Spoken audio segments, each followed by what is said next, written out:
What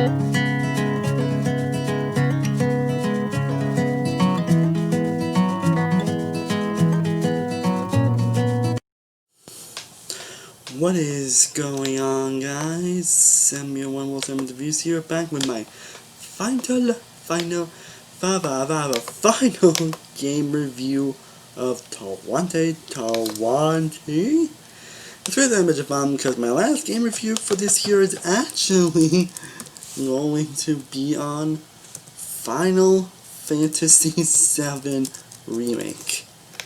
It's the first time I'm actually mentioning something involving Final Fantasy VII on this channel, I believe so. That's only because I have not played a lot of games. Like, the only game I really played and beaten was Final Fantasy Tactics Borderlands, which I grew up with. I mean, I played some of the games, but I haven't really, what's the word, beaten them. I haven't really, beaten the actual games. And I haven't even played and beaten the original Final Fantasy VII, honestly, which I may do at some point, but as of right now, I'm here to discuss the remake of Final Fantasy VII. Of course, before I get into this review, feel free to hit that like and subscribe button if you want to see more like this, and I would personally love to know what are your thoughts on this game down in the comment section down below. Anyways, let's discuss some Final Fantasy VII Remake. This is the first ever playing series of games that's going to be remaking this game. It's basically close follows the mercenary Cloud Strife. Whenever he joins Avalanche and Nico Taz group and must stop the mega corporation Shinra from using the life engines as an energy source. And it's basically kind of like a Kingdom Hearts type of game with some RPG elements. It also kind of plays a little bit like, honestly, it just kind of plays like Kingdom Hearts, honestly, really think about it in some ways. In some ways, at least, yeah. It's, of course, not the original ways, it's more like turn-based. This is more just real-time action type of role-playing.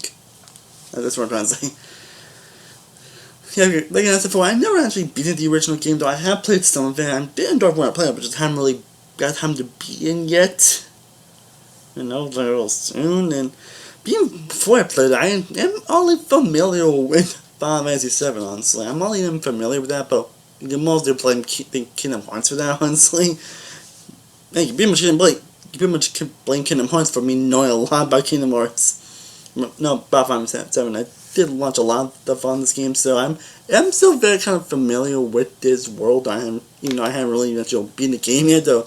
I do want to at some point. I do want to beat that original game at some point. At some point.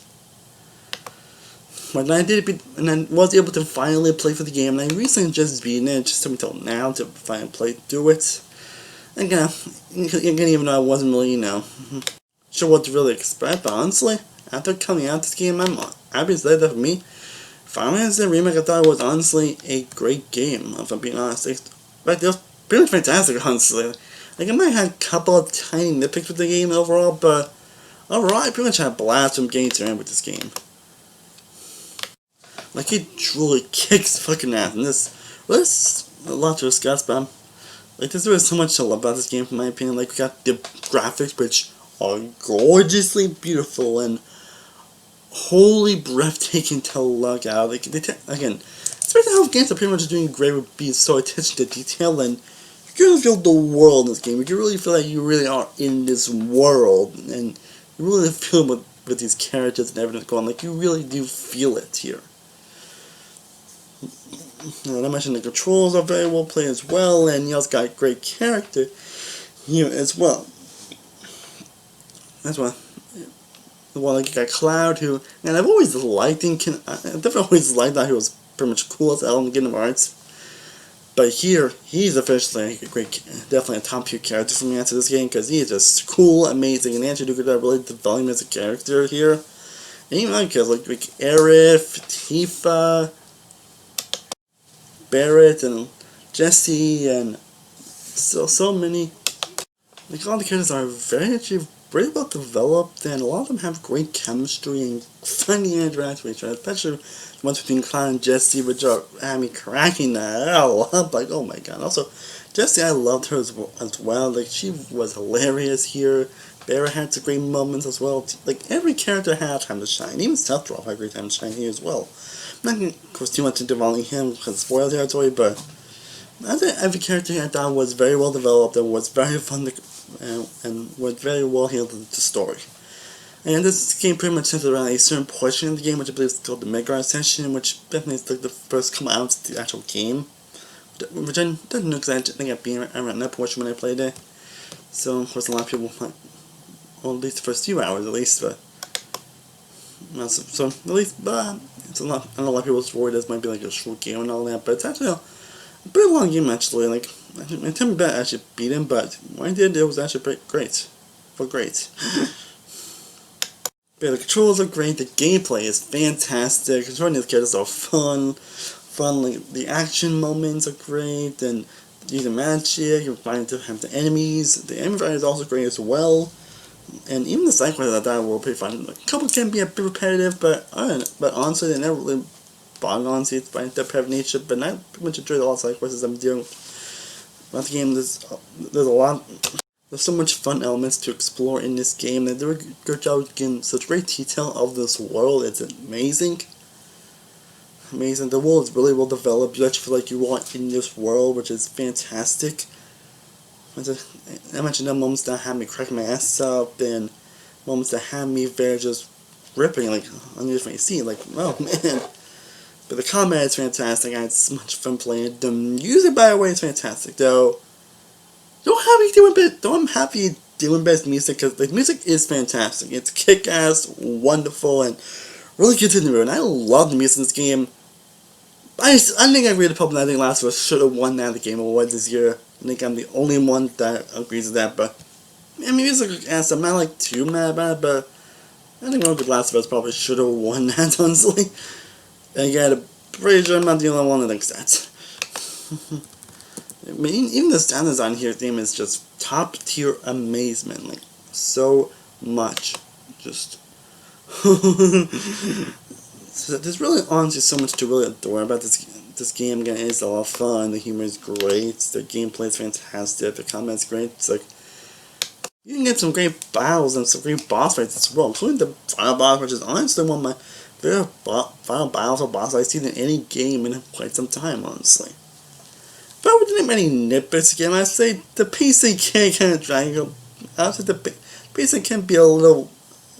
Basically, can be a little wonky in like the halfway portion of the game, and like a certain portion of the game, and some aspects be getting used to. But this one case, but the other game was just so fun, so great, and so exciting that those are problems I can either just ignore or could be less on peer playthroughs. And I could probably see myself there in Bloodkin at some point. When so overall, Final Fantasy VII Remake I think is a fantastic game that had really floored me. Actually, I had so much more fun than I thought it would. And honestly, that really does deserve all the praise that it's gotten. And I'm actually very curious to see what they're going to do next with this game down the road, because it's going to be the first of a series of games that's going to involve Final Fantasy VII, which stuff. And I did even like the little messages they try to tell about remakes in general and all that, and starting and different and all that. So who knows what they're going to do next, but yeah, it's going to be interesting. So yeah, to help it, I'm going to give this game my game rating of wood finishing and completing.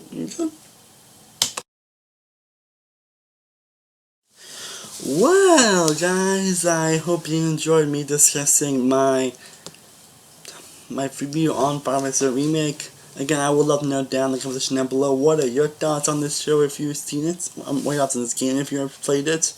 Let me know what also are your favorite or least favorite games you played for Final Fantasy. I'm sure a lot of you guys have probably played more Final Fantasy games than I have, so let me know what are your favorites and least favorite games down in the comment section down below. I would love to know that. Again, this is the, like with Mandalorian, this is also the final game review I'll be doing in 2020. And after this, I'll be having a couple more movie catch-up videos, and then I'll have my reviews, and then after Christmas, during Christmas, I'll have my reviews up for, and in the description, so I'll have my top 10 best Christmas movies, and I'll also have my reviews of Wonder Woman 1984 and Soul, and also my updated rankings on DCU and Pixar, so be on the lookout for those coming very soon. As always, thank you so much for watching. I truly, honestly appreciate it. If you haven't, be sure to like this video, be sure to share and subscribe, be sure to follow all my social media sites on the description down below. I'm Sailor World from Sailor World Reviews. I'll see you next time as always. Stay cool about it. Peace.